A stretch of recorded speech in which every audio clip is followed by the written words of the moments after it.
इसलिए उनको अगर तटस्थ भाव से राजनीति करें तो बेहतर समझ में आएगा, मगर मोह आ जाता है एम फैक्टर, तो मोह के कारण एक दूसरे के प्रति मर्यादा ढूंढने लगते हैं, ये दिखाई दे रहा है। लेकिन ये जो सारे आप बात कर रहे हैं विपक्षी दल एक तरफ इकट्ठा होते हैं, पर देश के लिए एक बहुत बड़ी चुनौती पिछले 10 वर्षों में जो देखी है वो है नैरेटिव की लड़ाई, जो विशेष तौर से बीजेपी के लिए काफी चुनौतियां लेकर आई है। और इससे पहले जो सेशन चल रहा था आनंद रंगनाथन जी के साथ, उसमें कृषि बिलों की भी बात हुई थी। कहीं ना कहीं एक नैरेटिव ऐसा चलाया गया और सरकार को अपने कदम पीछे भी खींचने पड़े। क्या विश्व, और ये विश्व स्तर पर है, ये बात सामने आ चुकी है कि किस तरह से पूरे विश्व स्तर पर भारत पे मोदी सरकार के खिलाफ, बीजेपी के खिलाफ एक नैरेटिव चलाया जा रहा है। आने वाले समय में ये नैरेटिव की लड़ाई से निपटने के लिए क्या किया जाएगा? देखिए, बहुत गंभीर प्रश्न है। नैरेटिव की लड़ाई वास्तविक लड़ाई है। आप सत्ता में रहें, अगर नैरेटिव नहीं बदला तो याद करिए वो कश्मीर फाइल फिल्म का डायलॉग है ना, सरकार भले होती है सिस्टम आगे हमारा। तो वो नैरेटिव की लड़ाई ऐसी है कि सुषमा स्वराज जी का 13 दिन की सरकार के समय दिया गया संसद का भाषण देख के उसमें एक लाइन है, हम इस समय लुटियन जोन में बैठे हैं, कि लुटियन जोन में आप तब तक बौद्धिक नहीं माने जा सकते जब तक आप अपने भारतीय होने पर ग्लानि का अनुभव न करें और हिंदू होने पर शर्म का अनुभव न करें, तब तक आपको बौद्धिक जगत में मान्यता नहीं मिल सकती थी। और मोदी जी के आने के बाद तो नैरेटिव इतना भयानक तरीके से आगे बढ़ाने का प्रयास किया गया कि ये खत्म हो जाएगा, देश बर्बाद हो जाएगा, वगैरह वगैरह। मगर आप देखें कि जिस ढंग से बदलाव आ रहा है, आप एक उदाहरणों से भी समझ सकते हैं कि सरकार आने के बाद यह प्रयास किया गया। मैं उदाहरण बताना चाहता हूँ, मैं एक बार अमेरिका गया, फिर बहुत बड़े थिंक टैंक की चीफ थी, उन्होंने कहा कि BJP is a right wing Hindu fundamentalist party. अभी आनंद रंगनाथन जी बोल रहे थे कि हमने जो दिया है तो सबको समान रूप से दिया है, किसी के प्रति कोई भेदभाव नहीं रखा है, ये जानते हुए भी कि वोट मिलेगा नहीं मिलेगा इसकी चिंता नहीं की है। और प्रधानमंत्री जी ने एक बार हम लोगों के संसदीय दल की बैठक में ही बोला था, वोट मिले ना मिले पर सरकार में आने के बाद हमारा कर्तव्य सबके लिए है। तो ये नैरेटिव की लड़ाई पिछले 50-60 सालों से चल रही है, और वो नैरेटिव आज से नहीं चल रहा। 48 से भारत में एक देश था ही नहीं, डेमोक्रेसी यहाँ सर्वाइव ही नहीं करेगी। फिर जब 90 के दशक में बीजेपी उभरने लगी, ये लोग आएंगे तो मुस्लिमों को खा जाएंगे, ये आएंगे देश बैकवर्ड हो जाएगा। और नैरेटिव और यथार्थ में अंतर क्या होता है और मोदी जी के आने के बाद वो कैसे बदला है, मैं उदाहरण देना चाहता हूँ। हम लोग बच्चे थे, राम मंदिर का आंदोलन चल रहा था, तो क्या कहा जाता था, जिस दिन राम मंदिर बनेगा उस दिन मिडिल ईस्ट के देश पेट्रोल देना बंद कर देंगे। और आज हकीकत क्या है, राम मंदिर भी बना है और अबू धाबी में भी मंदिर बना है, और यूनाइटेड अरब अमीरात के साथ Bharat middle east Europe corridor बन रहा है। सऊदी अरब के क्राउन प्रिंस मोहम्मद बिन सलमान G20 के बाद एक दिन एक्स्ट्रा भारत में रुक रहे हैं, किसके लिए? ये बात करने के लिए कि व्यापार में भारत से कैसे आगे बढ़ाया जाएगा। इसलिए नैरेटिव और यथार्थ में भारी अंतर है। मैं एक एग्जांपल और देना चाहता हूं। विदेश में ऐसी इमेज बनाई गई कि BJP the right wing regressive fundamentalist party. आज जितने हाई टेक के प्रयोग हैं वो सारे के सारे हमने सबसे पहले। डिजिटल इंडिया में अगर आज दुनिया में 48% डिजिटल ट्रांजैक्शन होता है, जिसके बारे में चिदम्बरम साहब ने फाइनेंस मिनिस्टर कहा था भारत तो कम पढ़ा लिखा देश है, कैसे ये लोग मोबाइल और इसको ऑपरेट कर पाएंगे, वो हमने करके दिखाया। ये बताइए, ऑडियो ब्रिज टेक्निक को सबसे पहले यूज किया चुनाव प्रचार में मोदी जी ने। 3D होलोग्राफिक प्रोजेक्शन के द्वारा 2014 में सबसे पहले यूज किया मोदी जी ने। सबसे पहले पार्टी वेबसाइट बनाने वाले हम थे। ईमेल जब नया नया आएगा, पुराने लोगों से पूछिएगा, 97-98 में सबसे पहले बीजेपी ने शुरू किया था ईमेल से देना। अब आइए, टेलीकॉम रिवोल्यूशन, मोबाइल का रिवोल्यूशन अटल जी के जमाने में, डिजिटल रिवोल्यूशन मोदी जी के जमाने में। न्यूक्लियर पावर बने हम अटल जी के जमाने में, और जल थल नभ तीनों में न्यूक्लियर पावर बने मोदी जी के जमाने में। तो अगर देखा जाए तो we are a technologically advance progressive party, but the narrative is that we are fundamentalist regressive party. Fact कुछ और है और प्रचार कुछ और। यही बात है कि फिर ये नैरेटिव की जंग कैसे जीतेंगे, क्योंकि आपने खुद ही बोला, क्या ये माना जा सकता है कि सरकार भले आपकी है लेकिन सिस्टम किसी और का है? कैसे बदलेंगे इसको? जी निश्चित रूप से, क्योंकि क्या होता है कि अगर आप किसी चीज में ड्रग एडिक्ट हो जाए तो उसका बहुत लंबा समय लगता है उसमें से बाहर। ये जो लड़ाई है, जो प्रधानमंत्री जी ने कहा, ये अमृतकाल है। इसमें उन्होंने 5 प्रण कहे। नंबर 1 कि इस देश को विकसित राष्ट्र बनाना है। नंबर 2 गुलामी की मानसिकता के हर प्रभाव से मुक्त करना है। नंबर 3 इसके लिए अपनी विरासत पर गर्व करना है। नंबर 4 इसके लिए कर्तव्य करना, और नंबर 5 कर्तव्य सामूहिक रूप से करना है। ये लड़ाई कुछ मामलों में आजादी की लड़ाई से बड़ी है। तो आप कहेंगे इतनी बड़ी बात आपने कैसे कहा आजादी की लड़ाई से बड़ी है? आजादी की लड़ाई वो थी कि हम जेल में थे, हमें पता है कि हम जेल में हैं और ये किन प्रकार जेल से बाहर निकलना है, और एक बार जेल से बाहर निकल जाए तो कभी जेल में दोबारा नहीं आना है, यानी उसमें फिजिकल चैलेंज दिख रहा है। ये लड़ाई वो है कि मानसिक गुलामी अभी तक दिमागों में ऐसी भरी हुई है, it's like somebody has become a drug addict. उसे ड्रग्स के बगैर छटपटाहट होने लगती है और उसे लगता है इस ड्रग में ही जीवन है। तो आज भी आप कोई अच्छी बात बोल दीजिए भारत और भारतीय संस्कृति के बीच, तो दर्जनों लोग सोशल मीडिया पर कूद पड़ते हैं, नहीं ये को अच्छा नहीं था, तो बिल्कुल अवैज्ञानिक था, ये बिल्कुल बकवास था, ये बिल्कुल गलत था। ये है दिमागों में भरी हुई बात। और मैं चैलेंज करके कहता हूं किसी दूसरे धर्म संस्कृति के बारे में, जहां पे भले ही वो बात उतनी तर्कसंगत वैज्ञानिक ना भी हो, लेकिन देखिए उसके कितने लोग बोलते हैं जाके अगेंस्ट में। इसलिए वो मानसिकता से लड़ाई अपने आप में बहुत बड़ी लड़ाई है, और उस मानसिकता को बदलने के लिए ये पूरा अमृत काल लग सकता है। अगर वो पीढ़ी दर पीढ़ी हमारे दिमाग में भरी गई है तो एक पीढ़ी उसमें से बाहर निकलने के लिए चाहिए। इसलिए जो आपने कहा वो सिस्टम रगों में एक प्रकार का नशा बन के दौड़ रहा है, और उसके जब तक आप पंचकर्म क्रिया नहीं करेंगे तब तक वो सारा जो विष है वो नहीं निकलेगा। और इसको ऐसे भी समझ लीजिए, मोदी जी ने कहा ना कि अमृत काल है, तो अमृत से पहले विष निकला था कि पहले विष को निकालिए फिर अमृत का साक्षात्कार होगा। अंत में बस एक सवाल, क्योंकि आपने पीढ़ी दर पीढ़ी की बात की है और मानसिकता कैसे बनती है पीढ़ी दर पीढ़ी, उसमें एजुकेशन का, पाठ्यक्रम का एक बहुत बड़ा रोल रहता है। जो पाठ्यक्रम हम पढ़ते हुए आए हैं उसमें क्या क्या पढ़ाया गया है उस पर कई बार चर्चा की जा चुकी है, और आपसे बेहतर कौन जाने, क्योंकि आपको मैंने कई डिबेट्स में बोलते सुना है। ये व्यवस्था कैसे बदलेगी, क्योंकि इसी से आने वाली पीढ़ियों को सच पता लगेगा और तभी जाके एक मानसिकता भी बदलेगी। देखिए मैं कह सकता हूं 5 जन ने जो भूमिका निभा रहा है एजुकेशन की फील्ड में, वो महात्मा गांधी के विचारों का सबसे उपयुक्त और सबसे प्रभावी माध्यम बना हुआ है। आप कहेंगे ये आपने कैसे कहा?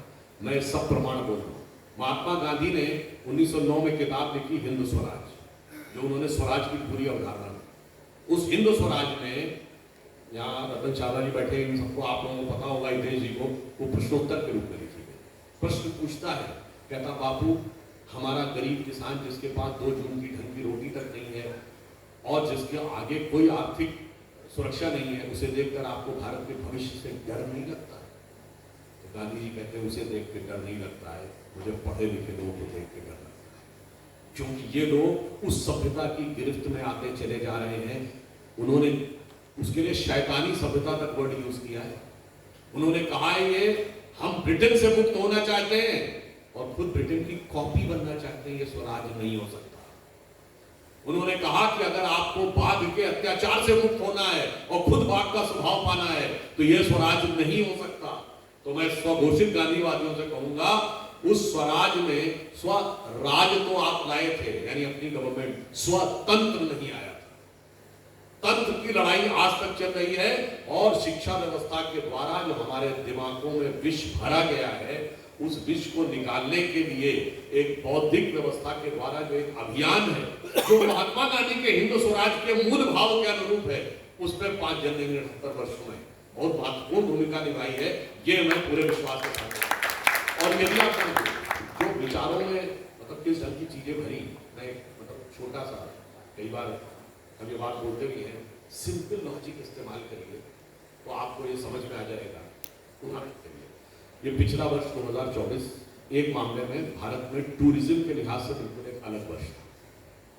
हमेशा एक साल में सबसे ज्यादा टूरिस्ट अगर किसी एक जगह जाते थे तो वो था आगरे का ताजमहल। पहली बार 2024 ऐसा वर्ष अगर सबसे ज्यादा टूरिस्ट गए हैं तो श्री राम जन्मभूमि अयोध्या में गए हैं 1 करोड़ 80।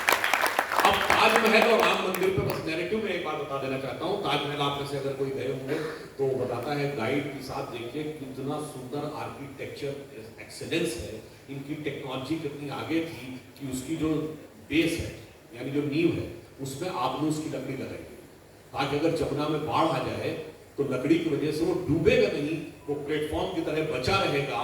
और आबनूस की लकड़ी इसलिए लगाई गई है कि एकमात्र लकड़ी है जो पानी सोखने के बाद कमजोर नहीं होती है, बल्कि उसकी स्ट्रेंथ और बढ़ जाती है। वाह क्या सुंदर टेक्नोलॉजी है। और कॉमन सेंस यूज करिए कि जो लोग रेगिस्तान में रहते थे उन्हें बाढ़ से बचने की टेक्नोलॉजी कैसे पता, मगर आप सोचिए नैरेटिव ने हमारे दिमाग में भर दिया।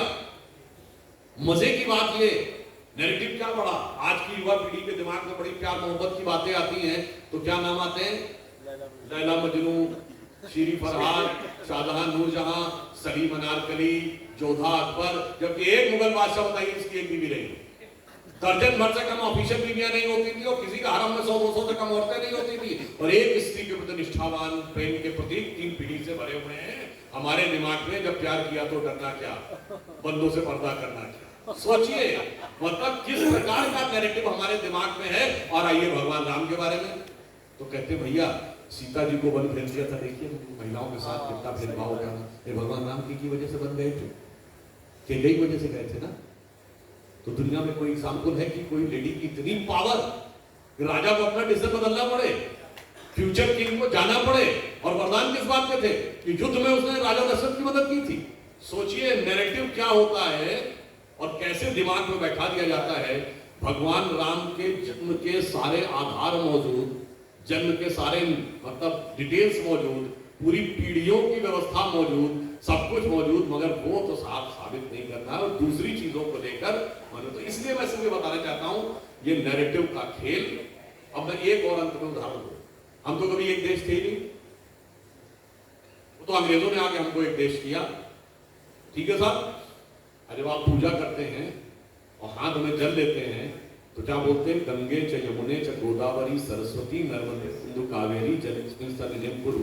पूरा देश एक नहीं था तो पूरे देश की नदियां कैसे आ गई। और जब आप मोक्षदायिनी नगरियों का नाम लेकर के अयोध्या, मथुरा, माया, काशी, कांची, अवंतिका, पुरी, द्वारावती च और सप्ताहिका, मोक्षदायिका।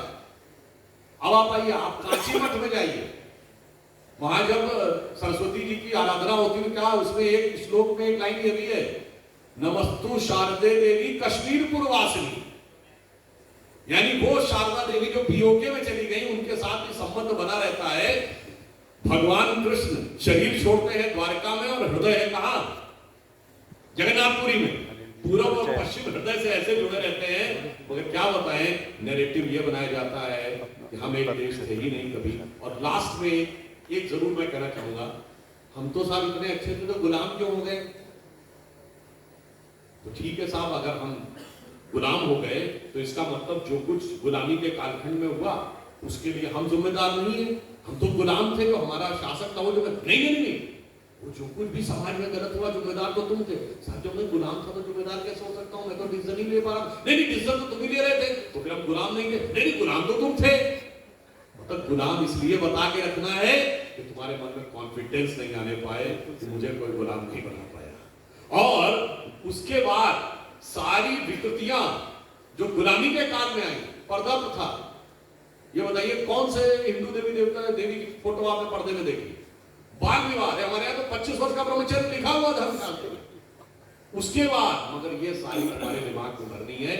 इसलिए ये नैरेटिव के माया से समझिए कि हम गुलाम भी थे, तो मगर जानते हम कैसे गुलाम थे, हम खुद मुख्तार गुलाम थे। यानी गुलाम भी थे और खुद मुख्तार भी थे ऐसा। और देखिए नैरेटिव क्या है, आज कहते हैं लेफ्ट लिबरल। एक लेफ्ट कंट्री बताइए जो लिबरल, मतलब लेफ्ट कभी लिबरल हो ही नहीं सकता। मगर भारत में लिबरलिज्म का प्रतीक लेफ्ट, मतलब कोई लेफ्ट लिबरल कहे तो मतलब ऐसा हो जैसे आई एम डिवोट एथीस्ट, बहुत ही आस्थावान नास्तिक हूं, कोई ये कहने का प्रयास करे वैसे ही कहना है कि लेफ्ट लिबरल होता है।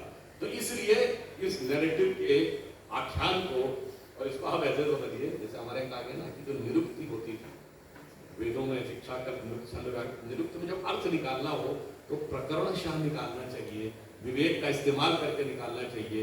सीधे सीधे अपने दिमाग में इसको नहीं धर कर रहना चाहिए। जैसे गंगा जमुनी तहजीब, भैया गंगा में हमारी जमुना बिहारी तहजीब तुम्हारी क्यों नहीं कहा, गंगा जमुनी संस्कृति ना, तहजीब वर्ड लाना है, गंगा जमुनी के साथ तहजीब लाना है। जबकि गंगा जमुनी सोपार तहजीब वही जहां गंगा को माता मानते हैं, जमुना को माता मानते हैं, वही गंगा जमुनी तहजीब वर्ड यूज करना है, संस्कृति नहीं यूज करना है। क्योंकि संस्कृति से स्वाभिमान आएगा और तहजीब से वो स्वाभिमान दूसरी तरफ चलेगा। बिल्कुल नैरेटिव की लड़ाई अभी लंबी चलेगी और जिस तरह से आप बता रहे हैं किया जाएगा। मानसिकता को सुधारना है, एक एजुकेशन सिस्टम के थ्रू भी जो 70 साल से चल रहा था उसे खत्म करने के लिए थोड़ा समय लगेगा। आपने समय निकाला, समय की सीमाएं बना। सुधांशु जी के साथ सवाल इतने हैं और उनके पास जवाब इतने हैं और सब सुनने के लिए लगातार बैठे हुए हैं, लेकिन समय क्योंकि हमारे पास अब खत्म हो चुका है, इसलिए आपका बहुत बहुत धन्यवाद। आप 5 जने के इस कार्यक्रम में आए और साथ ही मकर संक्रांति का पर्व भी है, तो आप सभी को भी शुभकामनाएं। आपको भी बहुत बहुत शुभकामनाएं। और मैं चाहूँगी अनुराग सुधांशु जी के सम्मान के लिए अपने से आग्रह है कि वो मंच पर आए